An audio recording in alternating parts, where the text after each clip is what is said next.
Welcome to the Shadowverse original story and audio production of The Dead Zones. Chapter 1.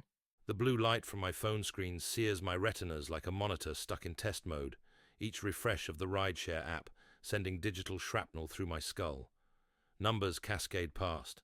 9:47 p.m. 3% battery. 167 short on rent due tomorrow. Data points I can pass, even when my grip on reality feels like a system running on corrupted drivers. Complete 3 more rides for $200 bonus. The notification pulses through my car's speakers, its algorithm knowing exactly which permissions to exploit. My hands drift to the charging cable, steady enough for basic system maintenance, barely. The cable clicks home like a neural link re-established, sending phantom tingles up my arm. Can't lose power. Not now. Not with rent bearing down like an unpatched security threat. I scan my metrics with the same compulsion that once drove me to monitor network traffic. 4.89 stars, 2,147 completed rides. 6 months ago, I was triaging IT support tickets, marking each resolved case with a satisfying click. Now I watch surge pricing zones propagate across my screen like malware warnings, each one a potential lifeline in this gig economy wasteland. The Zoloft keeps my system running, even if it sometimes injects strange artifacts into my perception protocols. Seattle spreads before me like an exposed motherboard, its architecture a maze of neon pathways and shadow-filled memory banks. The air tastes of ozone and dying summer heat. My usual position at Pike and Forth gives me optimal query response times. The app's algorithm favors drivers who minimize pickup latency. But tonight, the city's familiar patterns feel corrupted.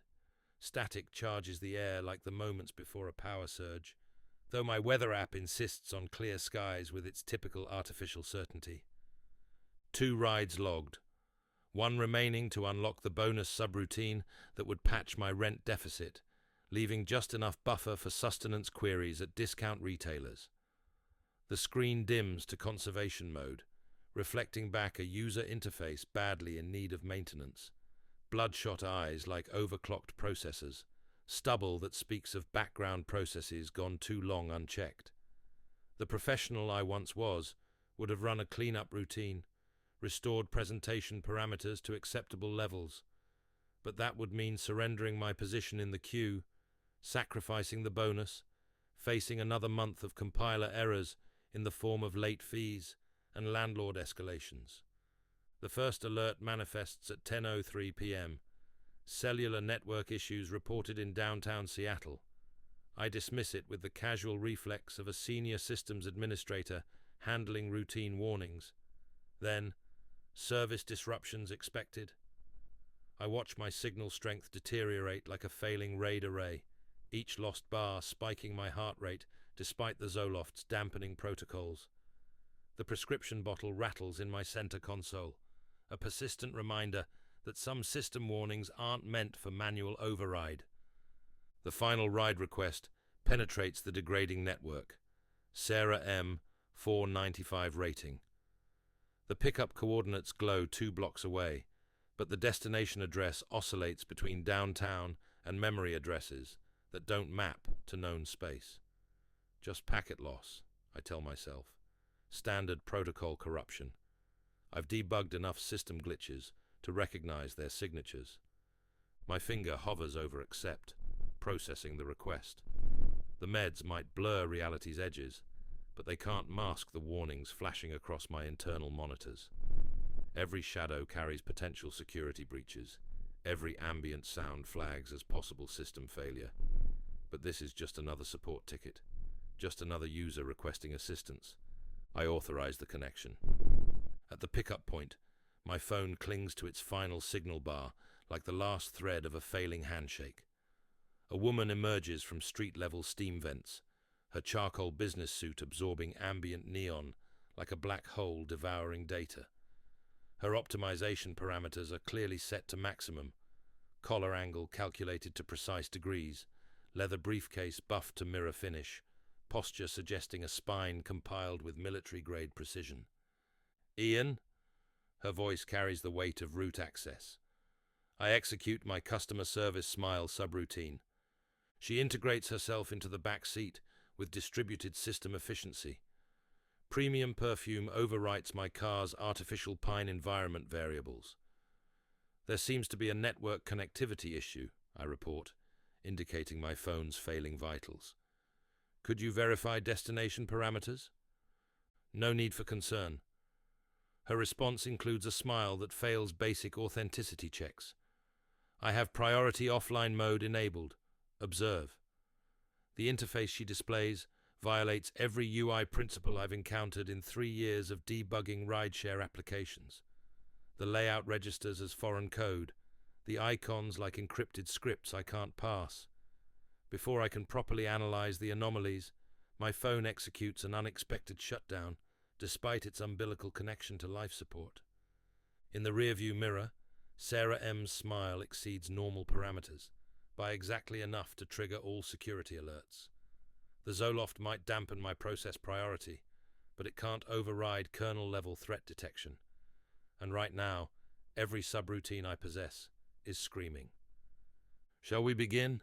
Chapter 2. System instability manifests in my hands as I execute a departure sequence from the curb. My customer service subroutine maintains its facade, each breath measured like CPU cycles during diagnostic protocols.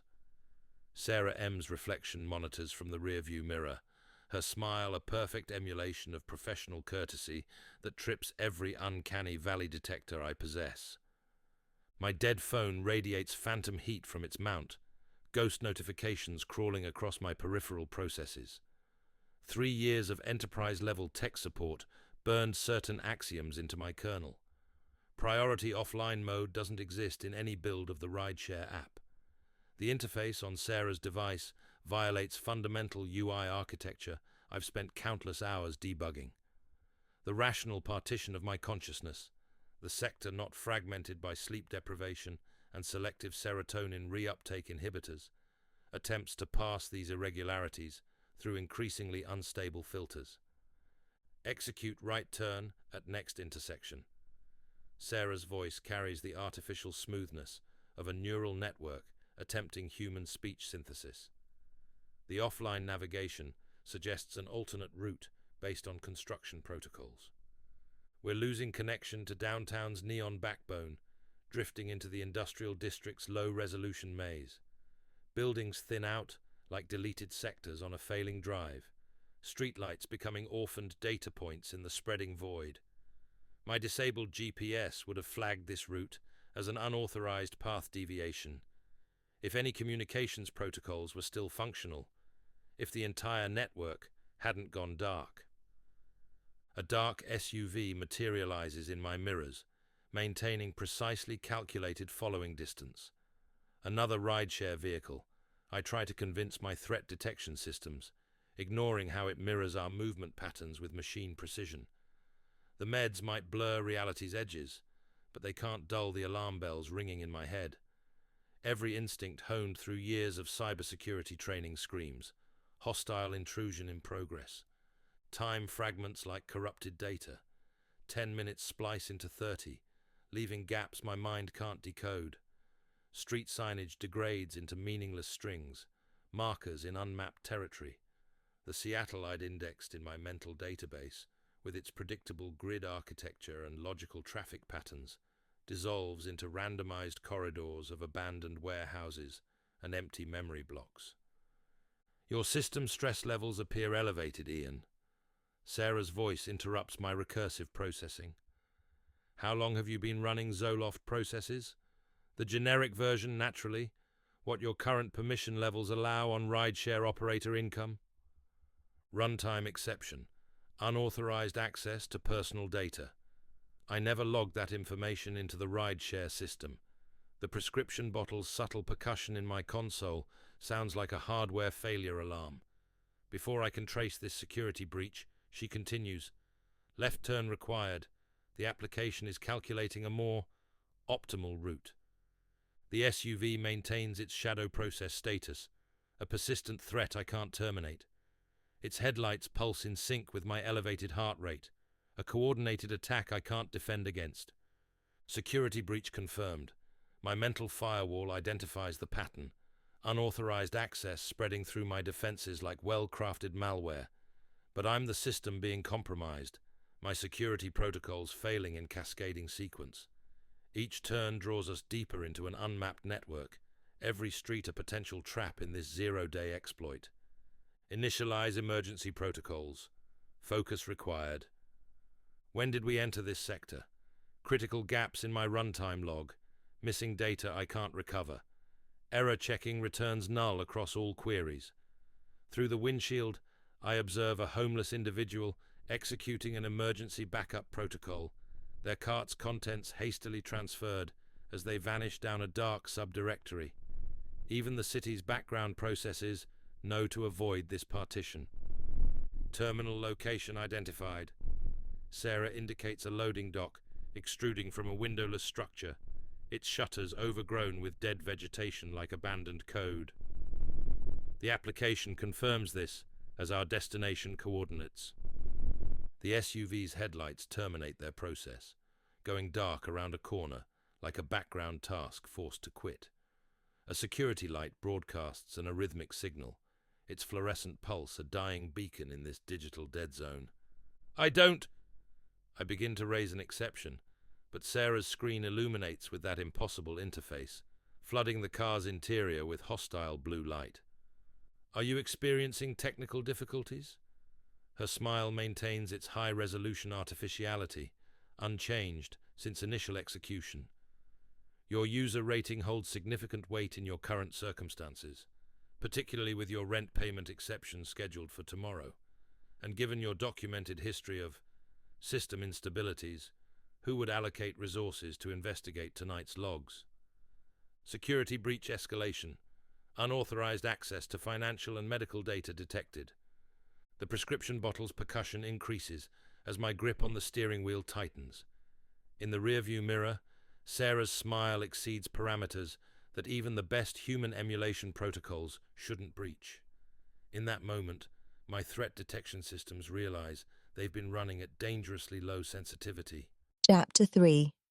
System instability manifests in my hands, but my diagnostic protocols identify a new source. Not medication side effects, but dormant combat subroutines coming online. Sarah has breached my personal firewall, accessing restricted data about rent payments, medication schedules. The loading dock's shadowed cavity gapes before us like an open port waiting to swallow unprotected packets. Behind us, the SUV's engine idles like a processor waiting for execution commands. Your performance metrics exceed baseline expectations, Ian. Sarah's voice maintains that artificial sweetness, like malware masquerading as system notifications. Far more optimal than previous test subjects, your background in network security adds interesting variables to our dataset. Test subjects, previous executions. The phrases trigger a cascade of pattern recognition protocols in my security-hardened consciousness. Years of tracking attack signatures crystallize into certainty.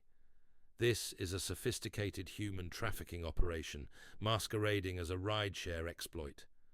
I force my processes to execute in sequence, channeling the IT security administrator I used to be rather than the desperate rideshare operator I've become. Query: what's your test sample size? My voice outputs with unexpected stability, like a backup system switching to emergency power. And how many drivers have disappeared in Seattle's dead zones over the last 6 months? Sarah's smile widens in the rearview mirror, a graphic glitch expanding beyond tolerable parameters. Sufficient data points to establish behavioral patterns, operators with elevated ratings, financial vulnerabilities, and... She pauses, savoring the data like a virus preparing to execute. Documented system instabilities. Their incident reports receive automatic low-priority flags.